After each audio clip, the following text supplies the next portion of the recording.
It's killing me inside. I miss my baby. I had a second autopsy myself because we felt so uncomfortable with the way it was handled. Thanks for tuning in. I'm the True Crime Queen. I post videos about celebrities, controversial cases, and other spooky content. If that interests you, stay tuned, like, comment, and subscribe. 23-year-old Lauren Smith Fields was a cosmetology student at Norwalk Community College in Norwalk, Connecticut. She was also a YouTuber and TikToker who shared beauty tutorials.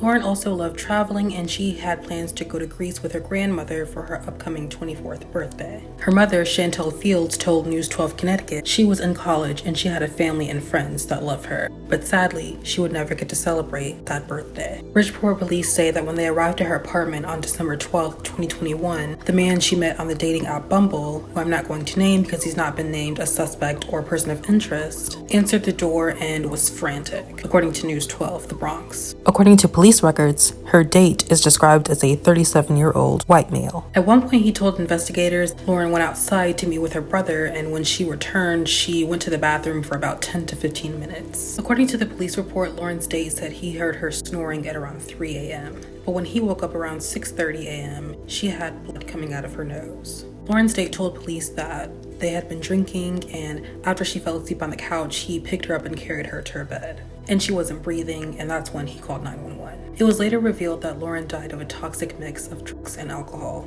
Police reports indicate that officers confiscated Lauren's phone, $1,345 in cash, keys, and her passport.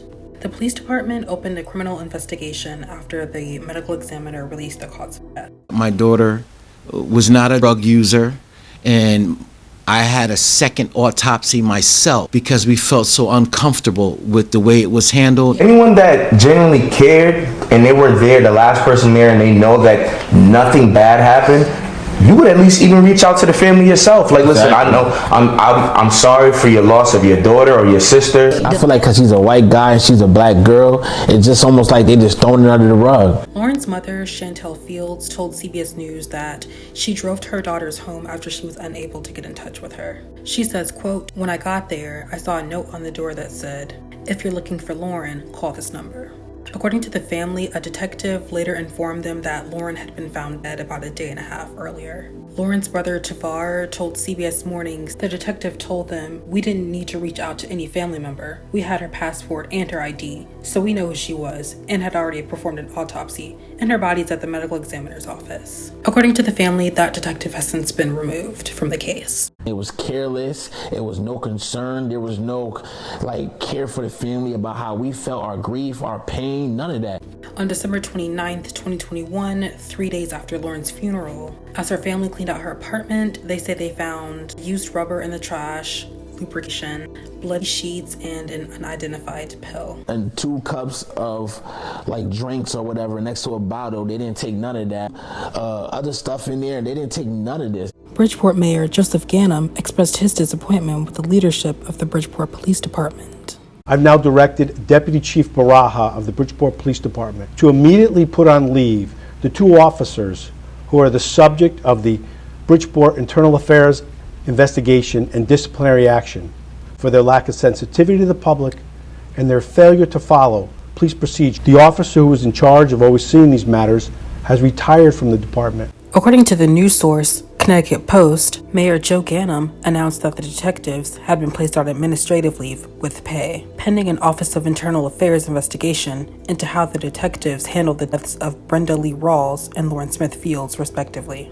Rawls is another black woman who died in Bridgeport on the same day as Lauren. The state's Office of the Chief Medical Examiner determined 53-year-old Brenda Lee Rawls' cause of death to be cardiovascular disease with diabetes as a contributing cause.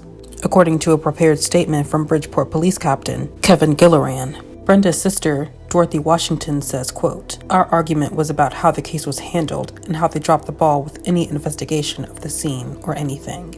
I got a feeling that we'll never know all the answers. We're not going to stop until we get justice. Lauren's family held a rally on January 24th, 2022 on what would have been Lauren's 24th birthday. The rally began at the Bridgeport Police Department. Her family spoke to the crowd as they remembered her life and called for an independent investigation into her death by the state. How do you tell a family stop calling?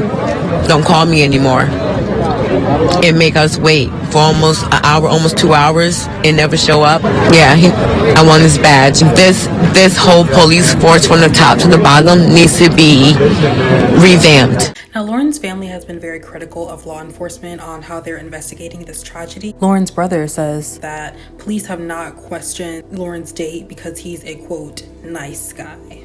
They didn't even contact us. They didn't let us know anything. It's like crazy. And I'm asking what's going on. He said she met some guy on Bumble. And I'm asking him about the guy. He's like, oh, he sounds like a really nice guy. He sounds like a really good guy. And he was like, I'll call you back, and just hung up in my face. Lauren's family say they plan to sue city officials and police in Bridgeport, Connecticut, alleging that they failed to properly investigate the circumstances surrounding Lauren's passing. Rapper Cardi B also drew attention to the case, saying she was disgusted with the narrative she says is being spun by the media.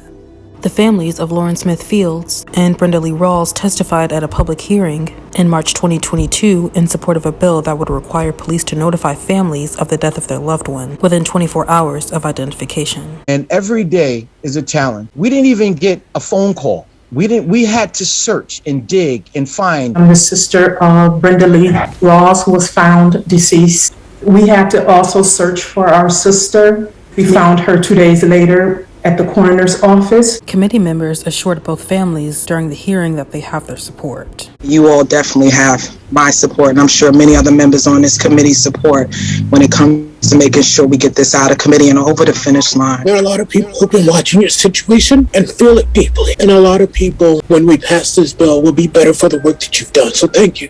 Lauren's family is currently raising money on GoFundMe to pay for the private autopsy and investigation into her death, which I have down in the description box below. I also have the GoFundMe for Brenda Rawls down in the description box as well.